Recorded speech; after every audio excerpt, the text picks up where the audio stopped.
Apa hikmah dalam berkorban pada Idul Adha?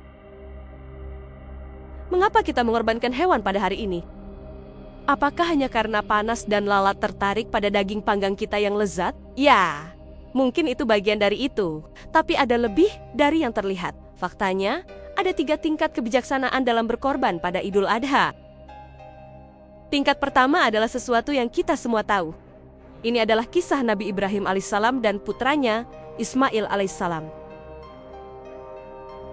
Mereka rela mengorbankan ikatan terdekat mereka, hubungan ayah dan anak mereka, demi menaati Allah. Itu bentuk pengorbanan tertinggi. Dan ketika kita berkorban pada hari ini, kita teringat akan kisah hebat ini, pelajaran utama dalam ketaatan dan pengorbanan. Tingkat kebijaksanaan kedua dalam berkorban pada hari Idul Adha adalah sesuatu yang tidak banyak orang pikirkan. Kamu melihat, sejak awal sejarah manusia, orang telah mengorbankan hewan karena 2 alasan.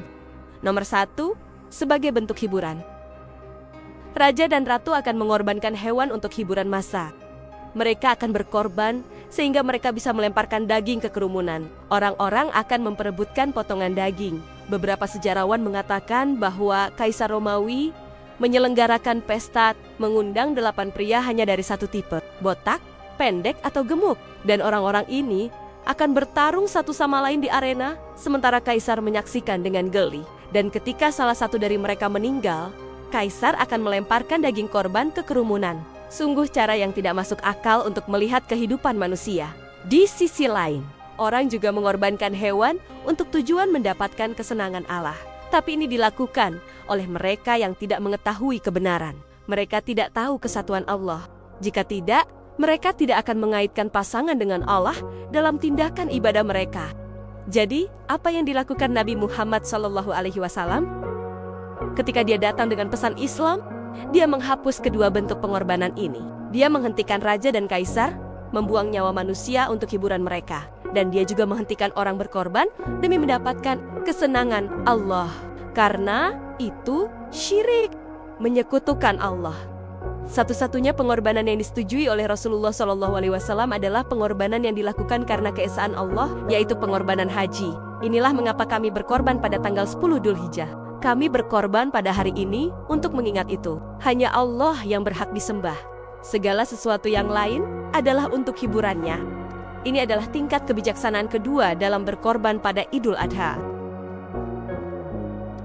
Tapi ada tingkat kebijaksanaan ketiga yang kebanyakan orang tidak sadari.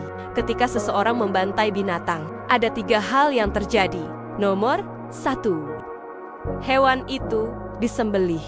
Nomor 2, orang yang memegang pisau membuat tangannya berlumuran darah. Dan nomor 3, daging hewan itu tumpah ke tanah. Sekarang, menumpahkan apapun ke tanah biasanya sia-sia, bukan? Namun Nabi SAW bersabda, jika kamu menumpahkan air ke tanah sebanyak 7 kali, maka itu menjadi halal. Maka dia menjadikan sesuatu yang tadinya dilarang menjadi halal. Mengapa? Untuk mencegah pemborosan. Jadi ketika kita menumpahkan daging hewan ke tanah, kami sebenarnya melakukan sesuatu yang diizinkan dan bahkan didorong karena mencegah pemborosan. Ini adalah tingkat kebijaksanaan ketiga dalam berkorban pada Idul Adha. Jadi ketika kita berkorban pada hari itu, kita mengingat 3 pelajaran penting. Pelajaran pertama, kisah Nabi Ibrahim dan putranya Ismail.